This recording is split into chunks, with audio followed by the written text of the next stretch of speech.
ლაივში. საღამომშვიდობისა მეგობრებო ყველას.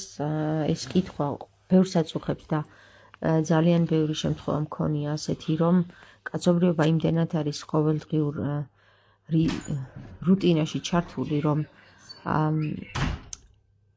მართებულად უჩნდება კითხვა თამარ მეფის აკლდამის გახსნა ჩვენას გუშველის, ხო? ანუ მე არ მყავს ამ კითხვის, იმიტომ რომ ყოველდღიურობაში ერთი წუთი დედიკო იქით გადადი. ყოველდღიურობაში იმდენად გამოვიფიტეთ ჩვენ ამ ბოდიშით და ესე გეტყვით რა, ნაგავი ინფორმაციით, რომ მთავარ ინფორმაციას რომელიც გვჭირდება ვკარგავთ. მაგალითად მთავარი ინფორმაცია რა არის? მოგიყვებით დღეს იმის შესახებ, თუ რას მოგვიტანს თამარ მეფის აკლდამის გახსნა და რითი დაეხმარება და წაეხმარება საქართველოს დღევანდელი ამ საშინელი მდგომარეობიდან გამოსვლაში. და ვეცდები, რომ მართლა ისეთი ენით აგიხსნათ, რომ ყველასთვის გასაგები იყოს. ძალიან იოლი ენით ვილაპარაკებ, არანაირი მაღალფარდოვნული სიტყვებით, არანაირი მეცნიერული ტერმინოლოგიით ვილაპარაკებ ადამიანების გასაგებ ენაზე, ადამიანთათვის გასაგებ ენაზე, ყველა კატეგორიისთვის. მე რამდენიმე კვირის წინ მომიხდა ესეთი საუბარი, სხვათა შორის პოლიციის განყოფილებაში ვიყავით და მოგვიხდა ესეთი საუბარი, რომ აი თამარ მეფის აკლდამა ვიპოვეთ და აი რას მოგცემს ამის გახსნა, ხო? რა არის ესეთი საინტერესო, რომ თამარ მეფის აკლდამა გავხსნათ და მე რა ოქროებს ვიპოვით, თქვათ და მორჩა და თამარ მეფის ძვლებს გონია კაცობრიობას, ხო? ამაზე გაცილებით უფრო მნიშვნელოვანი ინფორმაციას ვიპოვით და გაცილებით უფრო შოკირებულ ინფორმაციას მოგაწვდით ახლა, ვიდრე თქვენ წარმოდგენაში დღეს რაც შეგვიძლია რომ წარმოვიდგინოთ, თამარ მეფის ძვლები ვის რას სჭირდება, ხო?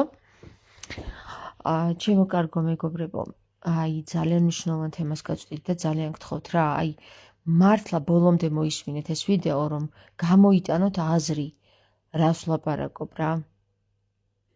ძალიან ხშირად მე ისეთ ინფორმაციებს გაწვდით, რომ თქვენთვის შეიძლება გაუგებარი იყოს, მაგრამ ეხლა ამ ვიდეოში ვეცდები, რომ ვილაპარაკო გასაგებ ენაზე. ესე იგი, ლაშა კითხულობს და აკლდამის გახსნით საქართველოს როგორ ეშველება, შეგიძლიათ განგვანათლოთ, გისმენთ, აბა? ლაშა, ეს კითხვა დაუსვა ლაშამ არტ ჩიხლაძე ნინოს. და სხვათა შორის ძალიან მომწონს ჩიხლაძე ნინოს პოსტები ამ რაც გავიცანი მას მერე. როგორ ეშველება საქართველოს? ამისათვის ძალიან მოკლედ ვეცდები წინა შესავალი გავუკეთო და შემდეგ ვრცლად გავავრცობ. ესე იგი, არსებობს ესეთი წერილი, რომელიც წერილიც 800 წელი ინახებოდა. და აი ეს 800 წლის შენახული წერილი, რომელიც სასწაულებრივი ძალით, ღვთისნები, სულიწმინდის დაშვებით ჩემამდე მოვიდა. და არ ვამაყობ მიამით, ან არ ტრიპაჩობ, ან არ ვმარიაჟობ, არამედ პირდაპირ გეუბნებით, რატომ მოვიდა ეს წერილი ჩემთან, იმისათვის, რომ თქვენთვის გამეგებინებინა და არც ტყუილად არჩეულად არ მოსულა ჩემთან ეს წერილი, იმიტომ რომ სხვა ყველა ვინც ამ წერილს წაიკითხავდა, ყველა დაგიმალავდა თქვენამ ამ ინფორმაციას და ყველა ეცდებოდა მხოლოდ თავისი გზებით, მხოლოდ თავის საკეთილდღეოდ გაეკეთებინა ეარა იმ გზაზე, რომ თამარის აკლდამა გაეხსნა და შიგ მხოლოდ თვითონ ენახა რა ხდება. ამიტომ სულიწმინდის ძალით მოვიდა ეს წერილი ჩემთან კეთილი ნებით და სულიწმინდის ძალით შემოსული ადამიანების მეშვეობით ჩემთან მოვიდა ეს წერილი, რომელიც 800 წელი ინახებოდა. კიდევ ერთხელ გავიმეორე. ეს წერილი, რომელიც აღწერს დეტალურად, თუ სად არის თამარის აკლდამა, როგორ არის იმ აკლდამაში შესასვლელი და რა უნდა გავიაროთ იმისათვის, რომ ამ აკლდამაში შევიდეთ. რა ხდებოდა ამ 800 წლის განმავლობაში, ვინ შედიოდა ამ აკლდამაში და რა ხდებოდა ამ აკლდამაში. და მინდა გითხრათ, საუკუნეში ერთხელ, ანუ 100 წელიწადში ერთხელ ეს აკლდამა იხსნებოდა. ამ აკლდამის გახსნა არ არის ადვილი და არც დახურვა არ არის ადვილი. ამიტომ ხდებოდა საუკუნეში ერთხელ, ანუ 100 წელიწადში ერთხელ ამის გახსნა, პარაკლისის ჩატარება განდობილი მღვდლების მიერ და შემდეგ ამ აკლდამის ისევ დახურვა. ამ აკლდამის შესასვლელი კარი, საიდანაც იყო ეს, იყო სვანეთში უშკულში ნიჟარაძეების საგვარეულო ეკლესია, მაცხოვრის ეკლესია. იყო და არის დღემდე. და თქვენ იცნობთ ალბათ ბატონი ფრიდონ ნიჟარაძე, რომელიც იყო არაჩვეულებრივი მხატვარი და ის იყო წარმოუდგენლად დიდ ინფორმაციას გვაძლევს აი თავის ნახატებში თამარ მეფის აკლდამის შესახებ და ის იყო დარწმუნებული იყავით იმაში, რომ ბატონი ფრიდონ ნიჟარაძე იყო თამარ მეფის აკლდამაში. რა ხდება თამარ მეფის აკლდამაში და რას მოგვიტანს ეს? ძალიან გთხოვთ გადაუზიარეთ თქვენს მეგობრებს რა. ნუ შეგრცხვებათ ამ ინფორმაციის გადაზიარება, იმიტომ რომ ეს ინფორმაცია არის მეტად მნიშვნელოვანი ქართველი ერისთვის. როდესაც თამარ მეფე მე-12 საუკუნეში საკითხებს განიხილავდა და გაბრწყინების პერიოდი და ოქროს ხანა დაერქვა იმდროინდელ ლიტერატურულ, მეცნიერულ და სამოღვაწეო, ანუ მეცნიერულად მოღვაწეთა საზოგადოებას, ესენი იკვლევდნენ სწორედაც რომ სიტყვის ძალის მნიშვნელობას. სიტყვის ძალის მნიშვნელობა მე-12 საუკუნეში ყველაზე მაღალ ლეველზე იყო ასული, ანუ საფეხურზე იყო ასული. და სწორედაც რომ როგორ საფეხურზეც მე-12 საუკუნეში სიტყვის ძალის საკითხები იყო ასული, ისე იმ ძალით იყო გაბრწყინებული საქართველო. და არ არსებობს იმდროინდელი და სხვადროინდელი საქართველო, რომელიც შეედრება მე-12 საუკუნეს ამ ჭრილში გაბრწყინებას. სიტყვა არის ძალა. თავდაპირველად იწყება ბიბლია, ხომ? თავდაპირველად, თავი და პირია აქ ნაგულისხმები. თავდაპირველად იყო სიტყვა და სიტყვებმა დასახეს ყოველივეს დასაბამი დაუსახეს, ხომ? ანუ ყოველივე დასახეს. ესე იგი, ჩვენ გვაქვს სიტყვასთან და როდესაც თამარ მეფე თავის ანდერს ტოვებს, იგი ამბობს, რომ ვერ იპოვიდეს ჩემს საფლავს ვერავინ, ვიდრე კაცობრიობა არ შესთხოვს ღმერთს ჩემს საფლავის პოვნას და შემდეგ მოვიდეს და იხილავს ის ადამიანი ჩემს აკლდამას და გახსნის ის ადამიანი ჩემს აკლდამას, რომელიც იქნება სიტყვა. და თამარ მეფის დრო არის სიტყვის ძალის დრო. თქვენ შეიძლება ძალიან ისე უყურებდეთ და წარმოდგენაში მხოლოდ ბიბლიიდან გქონდეთ გაგებული, რომ სიტყვა იყო პირველი, სიტყვას მნიშვნელობა აქვს, სიტყვას ძალა აქვს და ასე შემდეგ, მაგრამ რეალურად ჭრილში ესეთი ამ ჭრილში განხილული სიტყვის ძალა ჯერ არავის არ განუხილია თამარ მეფემდე და თამარ მეფის შემდეგ. რა ჭრილში, მეგობრებო? ჭრილში, სადაც ჩვენ ვსაუბრობთ სიტყვის ძალაზე და არა მხოლოდ სიტყვაზე. ჩვენ არ ვსაუბრობთ მხოლოდ სიტყვაზე, რომ თავდაპირველად იყოს სიტყვა და შემდეგ ამ სიტყვამ მისცა ყველაფერს დასაბამი, არამედ ჩვენ ვსაუბრობთ რა ძალა ჰქონდა ამ სიტყვას, რომელიც თავდაპირველად იყო. და როდესაც ამ სიტყვის გამოთქმის უფლება ჰქონდათ მხოლოდ მოპარულ, შემდეგ როდესაც რაბებმა მოიპარეს, აი ამ იუდეველებმა რომ მოიპარეს ინფორმაციები, გაძარცვეს ქართველები, გააპარტახეს საქართველო, ამ იუდეველებმა მოიპარეს ეს სიტყვა. და როდესაც ამათმა ეს სიტყვა მოიპარეს, წელიწადში ერთხელ გამოთქვავდა მხოლოდ ისიც უმთავრესი რაბი და აი ამ სიტყვის ძალით მათ ეძლეოდათ მთელი ძალა. რა გააბრწყინა საქართველოში თამარ მეფემ? არ გააბრწყინა თამარ მეფემ ოქრო ვერცხლებით.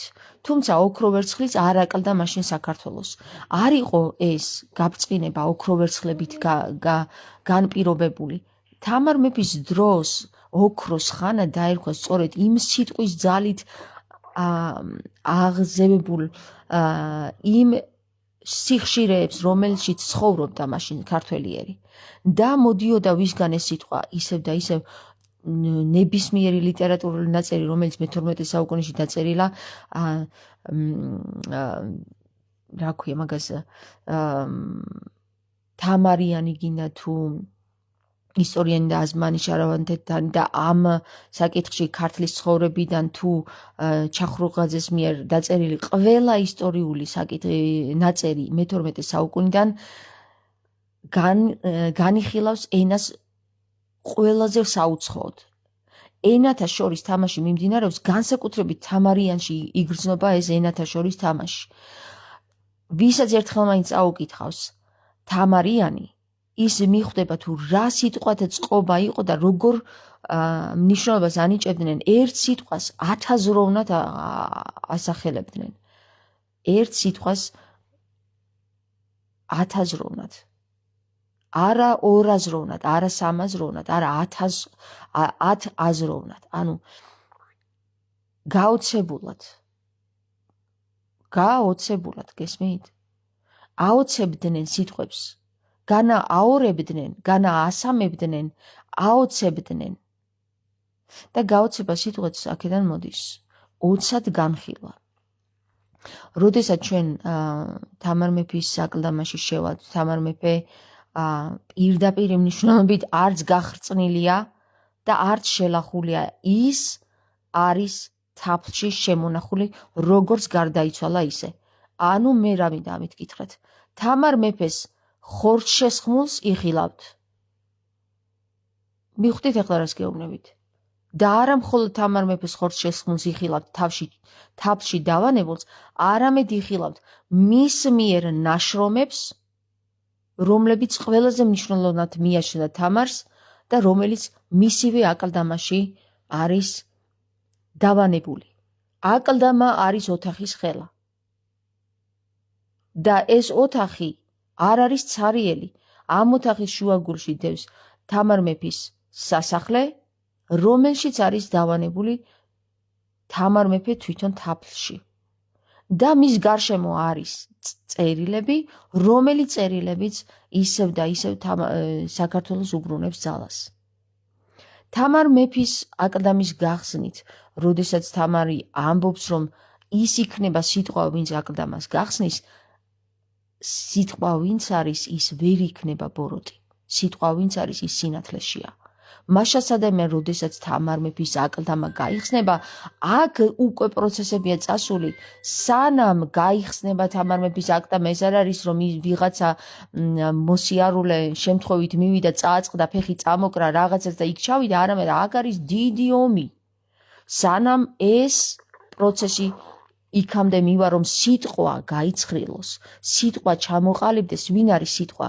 სიტყვა იქნება ყველა ის, ვინც სინათლეს იქნება შეერთებული. და ვინც სინათლეს იქნება შეერთებული, ის იქნება გასხივოსნებული. და თუ გასხივოსნებულთა ჯარი შეიკრიბათ, საქართველოს გაბრწყინებას არაფერი აღარ უდგას წინ. მაშასადამე, სანამ თამარ მეფის აკლდამა გაიხსნება, იქ დიდი ომი წავა ბნელებსა და ნათელ ხალხს შორის. და როდესაც სინათლე გაიმარჯვებს, თამარ მეფის აკლდამა იხსნება. და ამისათვის საჭიროა რაო? რას ამბობს პერი ნიკოლოზი? გაერთიანებაო, ხო? Unit us. ხო და გავერთიანდეთო. გესმით? ნარიმანი როდესაც აერთიანებს პირებს თავის კართან, ჩვეულებრივად ბნელ და ისევ ბნელ მხარეებს, ხო? სინათლის ძალით, სავარაუდოდ სიბნელე გაერთიანდება, სინათლე შევამასში და ამ გზით იქნება შემდეგ თამარ მეფის აკლდამასთან მისვლა, რამე თუ შუასკნელიდან ჩავიდეთ ქვესკნელში, ზესკნელის მეშვეობით. რატომ ზესკნელის მეშვეობით? ზესკნელიდან მოედინება სინათლე, ანუ ყველა ის ინფორმაციული წყარო, რომელსაც სული წმინდა გვაწვდის და რომელსაც ეპატრონებიან ყველა ის ადამიანები, რომელთაც სიტყვა გაიხსნათ და გონიათ, რომ მხოლოდ მათ გაიხსნათ სიტყვა და ვიღაცამ ვიღაცას მოპარა.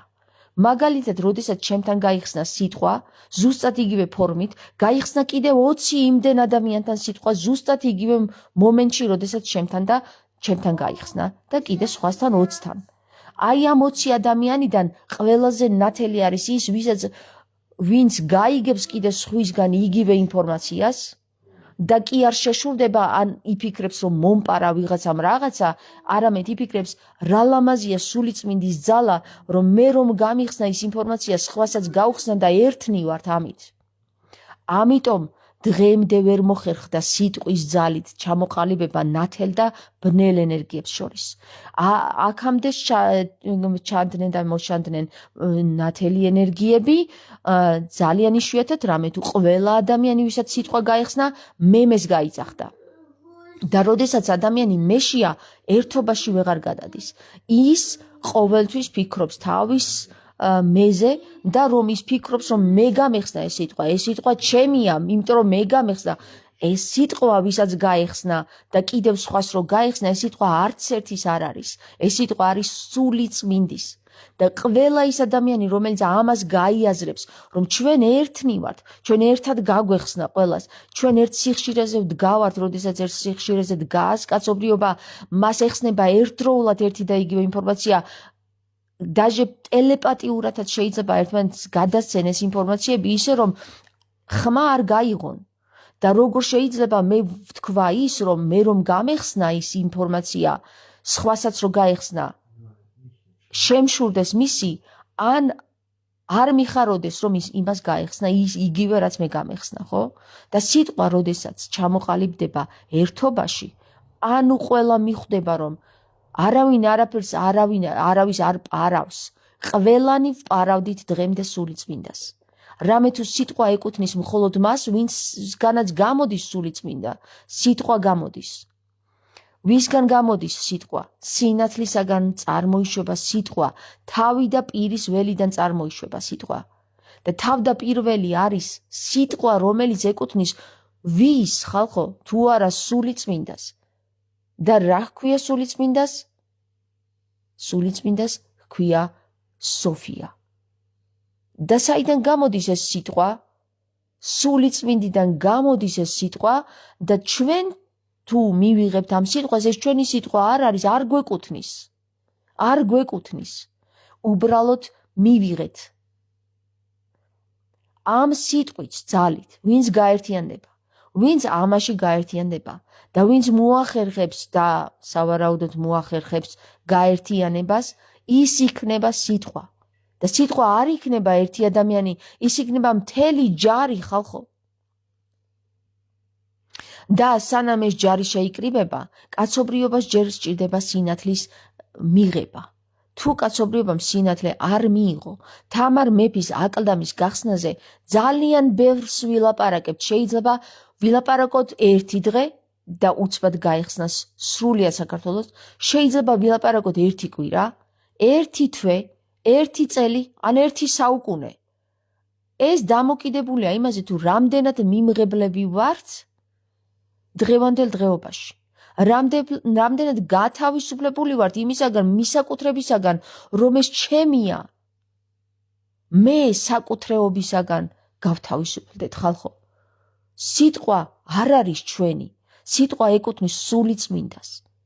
და ამდენი ხანი ვამბობ ამას და ამდენი ხანი ვლაპარაკობ, მაგრამ კიდევ უფრო მეტი უნდა ვილაპარაკო იმისათვის, რომ სინათლე გავიდეს და სიტყვა მივიდეს კლდესთან და სიტყვამ გააპოს კლდე.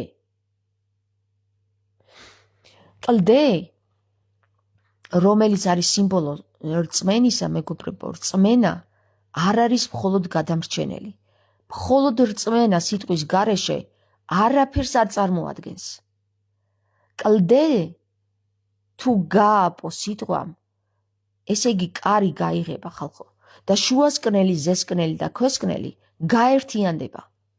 ანუ სამი სკნელი გაერთიანდება. როდესაც ჩვენ ვამბობთ, ქვესკნელის მეფე არსებობს, ღმერთმა ასე დააწესა, არსებობს ქვესკნელის მეფე და წაიკითხეთ ყველა მითოლოგიაში, ყველა ბერძნულში, შუა აღმოსავლურ მითოლოგიაში, თუ ჩვენს მითოლოგიებში, ქართულ მითოლოგიაში, ხომ? ყველაში არის ჩამოყალიბებულად ნათქვამი, რომ როდესაც ღმერთმა შექმნა სინათლე, შექმნა სიბნელეც. როდესაც ღმერთმა შექმნა სამი ყარი, ამ სამ ყარში სამივეს ყავს თავისი მეფე. და როდესაც ჩვენ ვამბობთ, რომ ქვესკნელი, ზესკნელი და შუასკნელი თავისივე წარმომადგენლობით არის განი, რაღაცა განი, ხომ? აი განი და ველი, რაღაცის განი და ველი, მაშინ იმ სამივე სკნელს ყავს თავისი მეპატრონე. და არ არის ქვესკნელი შუასკნელზე უფრო აღმატებული და არ არის შუასკნელი ზესკნელზე უფრო აღმატებული და არ არის ზესკნელი ამ ორივეზე უფრო აღმატებული. ეს ყველა წარმოადგენს ერთ ობას.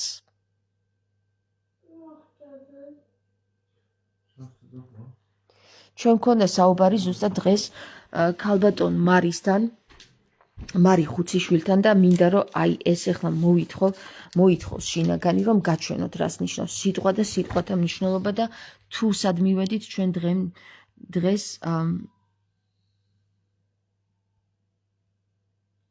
თუ სად მივედით დღეს ჩვენ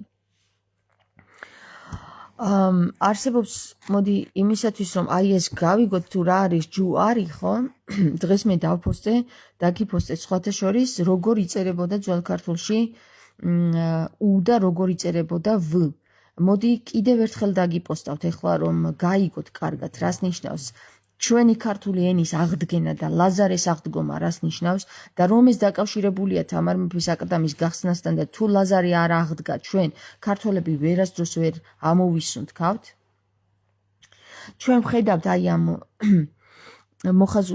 შემოხაზულებში ძველ ქართულში მე-19 საუკუნეში როგორ იწერებოდა ასობგერა ხ და ასობგერა ვ ვ იწერებოდა არა ჩვენ როგორც ვიცნობთ დღეს ვს არამედ იწერებოდა 5 ოღონდ მაღლა 1 სამკუთხედით ნახეთ როგორი სამკუთხედები აზის სამკუთხედი არა უბრალოდ კუთხოვანი აზის აი როგორც გონიო ისი აზის უს თავზე ხომ ხედავთ ალბათ ხომ აი კარგად გავადიდებ რომ კიდე უფრო კარგად დაინახოთ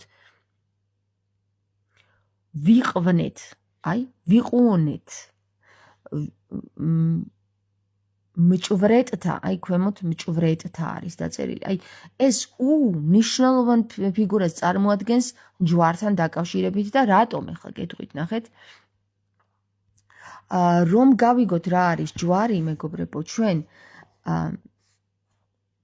უნდა გავიგოთ ქართული ანბანისა და ქართული დამწერლობის საფუძველი რა არის და ამაზე ძალიან დიდ მადლობას ვუხდი ქალბატონ მარი ხუციშვილს მე მგონი წეგან ბატონი ვთქვი მაგრამ თუ ბატონი ვთქვი აღარ მახსოვს ბოდის მოგიხდით იმიტომ რომ შეიძლება რო ვაზროვნებ შეიძლება რაღაცეები უცბად შეცდომით თქვა ხოლმე მაგ შემთხვევაში ამდენი აღარ ვიფიქრო მაგრამ ქალბატონი მარი ხუციშვილის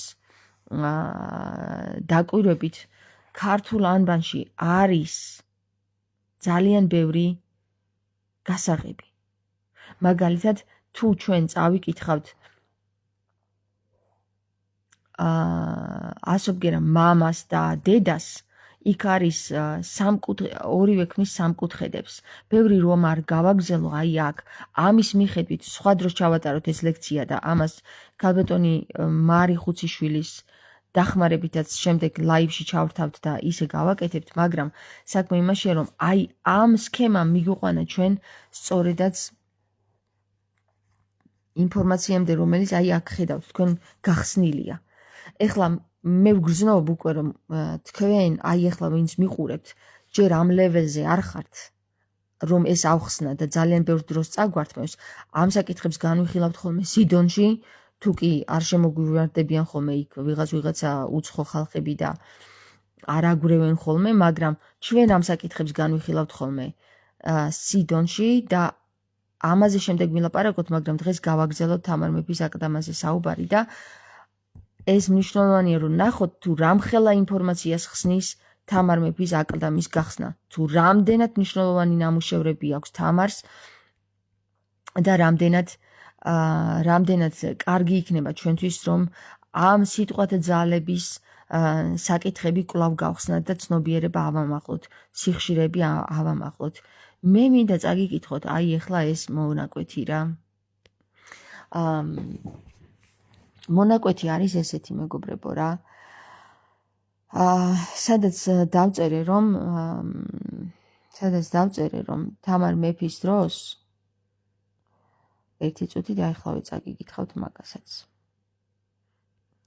თამარ მეფის დროს 1184 წელს თამარის გამეფების შემდეგ ქვეყანას ფაქტობრივად მართავდა თამარის მამიდა რუსუდანი, რომელიც მანამდე ერაყის სელჩუკთა სულთანის მასუდის მეუღლე იყო.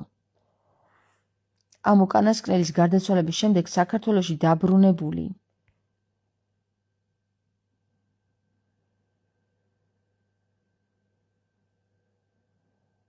საწავიდა ახლა დამეკარგა. საქართველოში დაბრუნდა და აქ განაგრძო მოღვაწეობა. როგორც ჩანს, რუსუდანი კარგად იცნობდა აღმოსავლურ პოლიტიკას და გარკვეული სიმპათიით იყო განწყობილი მუსლიმი მმართველების მიმართ. აი ეს მეგობრებო ძალიან კარგად ჩანს იქ, რომ თამარ მეფის დროს ჩატარდა ესე იგი ესეთი უცნაური მოქმედება რა და აი ამან მერე ყველაფერი დაღუპა. და რა მოხდა ახლა ნახეთ? მოხდა ის, რომ თამარ მეფის დროს, როდესაც მუსულმანური ზეგავლენა საქართველოს სარწმუნოებაში ფეხს იკიდებდა, ხო? და ასევე ბიზანტიური ზეგავლენა საქართველოში ფეხს იკიდებდა, ეპისკოპოსებმა ჩაატარეს ასეთი უცნაური შეჯიბრი. თქვენ იცით, რომ ესე იგი სომხეთა წარმომადგენლობა იყვნენ მონოფიზიტები და დიოფიზიტები იყვნენ ქართველთა წარმომადგენლობა და ეხლა კიდე აქ უნდა გავჩერდე ერთი წუთი დავფიქრდე. მონოფიზიტობა არის ერთიანობა, ორღმერთიანობა დიო. ხო, უკაცრავად პირიქით იყო დიოფიზიტები იყვნენ სომხები, მონოფიზიტები იყვნენ მართლმადიდებლები. ეხლა რა ხდებოდა აქ? ერთღმერთიანობა და ორღმერთიანობა იყო იქ რა. ანუ დიოფიზიტები გამოყოფდნენ ქრისტეს მამისგან. მონოფიზიტები ქრისტეს და მამას ერთ არსში აღიქვავდნენ. აქედან გამომდინარე ჩხუბი ჰქონდათ ყოველთვის აი ამ ორ წარმომადგენელ რელიგიას, რომლებიც ერთ სახელმწიფოს ქვეშ ცხოვრობდნენ. თქვენ იცით, რომ იმ დროს მე-12 საუკუნეში სომხები და ქართველები იყვნენ ორივე ქართველები. არ ითქმებოდა სომხები და ქართველები, არამედ საქართველოს ეკუთვნოდა სომეხი ერის წარმომადგენლობა და მათი მოსაზრება სამებასთან დაკავშირებით იყოს ოდნავ განსხვავებული ვიდრე ჩვენი. მაშასა და მე, რადგან ეპისკოპოსებმა ეს წერილობით ვერ გაარკვიეს, სიტყვის ძალით ვერ გაარკვიეს, ერთ-ერთ მოლაპარაკებაზე წავიდნენ ამ საკითხზე, რომ ესე იგი რომელი წარმომადგენლების რელიგიაც იქნებოდა სწორი, ამას დაამტკიცებდა ის ფაქტი, რომ ძაღლებს აშიმშილებდნენ ორი დღით, მონოფიზიტები მისცემდნენ დიოფიზიტებს ძაღლს, დიოფიზიტები მონოფიზიტებს მისცემდნენ ძაღლს, ისინი აშიმშილებდნენ ამ ძაღლებს ორი დღით თუ სამი დღით და შემდეგ, როდესაც ზიარების პურს მისცემდნენ, მათი რელიგია იქნებოდა სწორი, რომლის ძაღლიც არ შეჭამდა პურს. წარმოგიდგენიათ რა დონეზე იყო დასული ამ დროს რწმენა. როდესაც მეფეა, ღვთივკურთხეული მეფე არის თამარი დასმული და აი ეს ბატონის შიში მეკითხება, რომ რა არ მოგწონსო რუსუდანისო და გავცემ ამას ასევე პასუხს, რომ როდესაც ღმერთი ძაღლზე იცდება და ღვთივკურთხეული მეფე გვერდით გიდგას და გვერდზე გასწევ და მას აზრს არ ეკითხები, ეს არის უკვე თავზე დაჯდომა მეფისა, ღმერთის უმკაცრესად შეურაცხყოფა და საქართველოს დიდი სირცხვილი, მართლმადიდებლობის დიდი სირცხვილი, რომ ამ საკითხში მიიღეს მონაწილეობა. ასევე დიოფიზიტების, ისევე როგორც გრიგორიანელების დიდი სირცხვილი. ისინი ვერ აცნობიერებენ რა, რომ არ უნდა გამოსცადო ღმერთი და პირდაპირ სახარებაში გიწერია არ გამოსცადო ღმერთი შენი. და მით უმეტეს პურზე ხალხო. და როდესაც ეს ხდება და თამარი რომ იქ დგას და არავინ არ ეკითხება თამარს სიტყვის ძალის მეშვეობით სიტყვას, აი სწორედ აქ იწყება თამარის ჩართვა, რომ ის იწყებს სიტყვაზე მუშაობას, ის აყალიბებს თავის საძმოს, ის საძმო მუშაობს სიტყვაზე და საბოლოო ჯამში ეს საკითხი აბრწყინებს საქართველოს ლიტერატურული ნაშრომები არცერთ დროში არ დაწერილა იმდენი და იმდენი საუკეთესო გამოვლინებით, როგორც დაიწერა მე-12 საუკუნეში. და აი ეს მინდოდა მეთქვა თქვენთვის, რომ როდესაც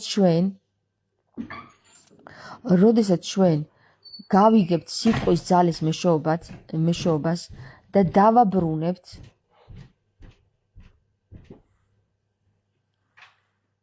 სიტყვას ისევ ჩვენთან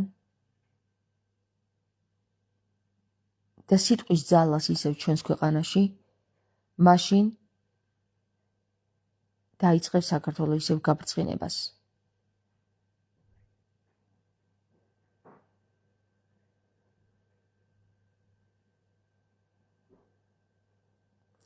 თქვენ შეგიძლიათ ახლა გადაავლოთ თვალე აქ ჩვენს კომენტარების საუბარს და მე მგონი წეღან ისე უცბად გავთიშე, რომ აი ამ ბატონმა მე მგონი არ ჩანდა ხო ეს კომენტარი არ ჩანდა წეღან, თუ ჩანდა არ ვიცი, ვერ გეტყვით, მე იმდენად გართული ვიყავი ლაპარაკში, რომ საერთოდ ვეღარ ხედავდი აქ რა ხდებოდა.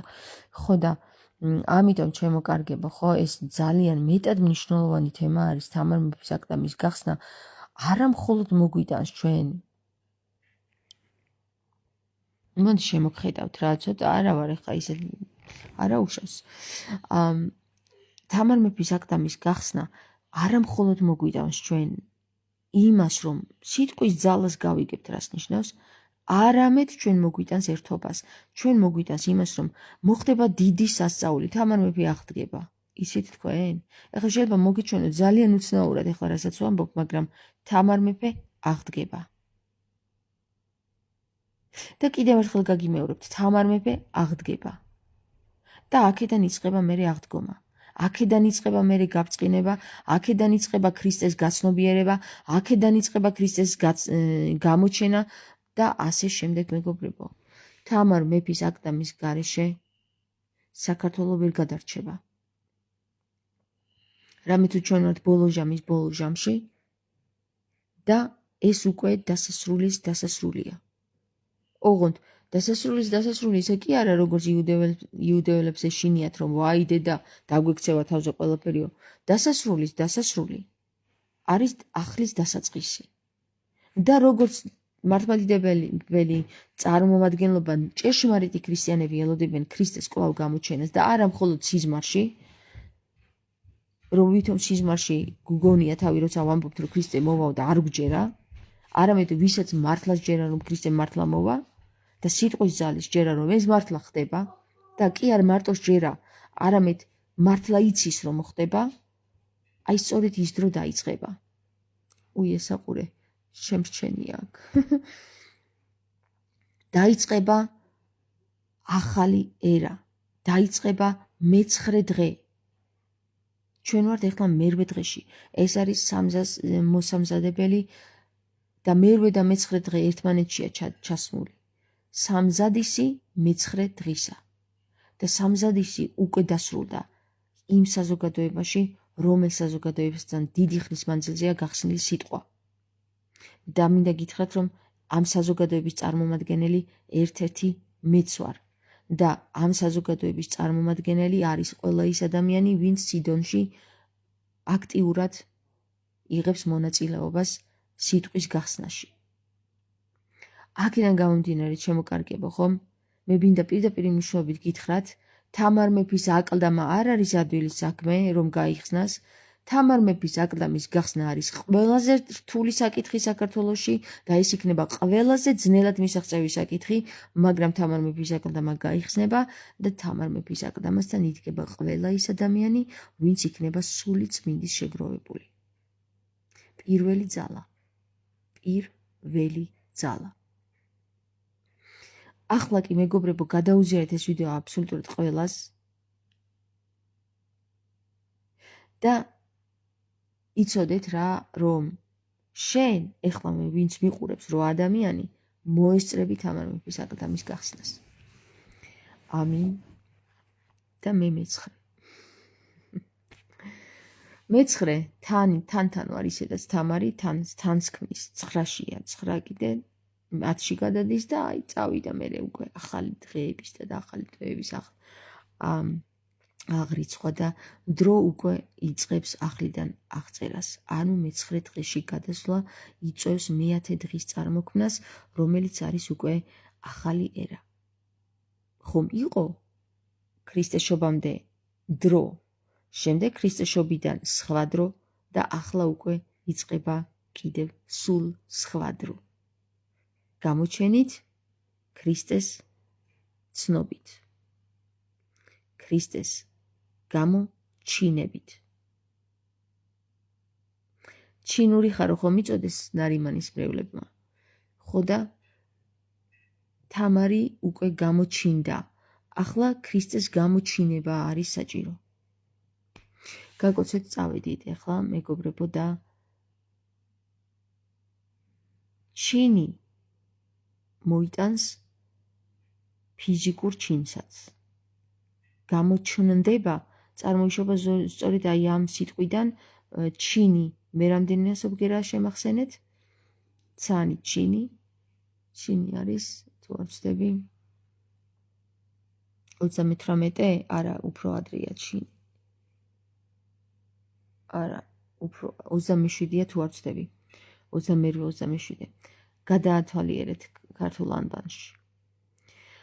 მოკლედ ერთი სიტყვით გადაუზიარეთ მეგობრებს ამ ვიდეოს ავტვირთავ YouTube-ზეც, ვინც დავბლოკე, მათ შეუძლიათ YouTube-ზე ნახონ, გადაუზიარეთ თქვენს მეგობრებს, იმიტომ რომ ზუსტად ვიცი რომ ჰერმესები ბრძანდებით აქაც, ანუ ჰერმესი არის ინფორმაციის მიტანა, ანუ ენების მიტანა, ინფორმაციული ველის გადატანა ერთი ადგილიდან მეორე ადგილზე, ატანა, ჩატანა, ანუ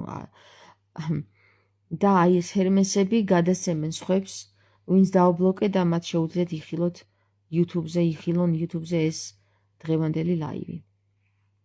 ახლა კი გემშვიდობებით მეგობრებო და მომავალ შეხვედრამდე. ღამე მშვიდობისა, ბედნიერი ძილი 11 საკლია 20 დაახლოებით 20 წუთი და ხვალაც უკვე ბევრი ინფორმაციას ეხლა იტვირთება ძალიან ბევრი ინფორმაცია და ვცდილობ რომ მოვასწრო თქვენთან გაზიარება ამ ინფორმაციის და ვცდილობ იქნებ გამომივიდეს.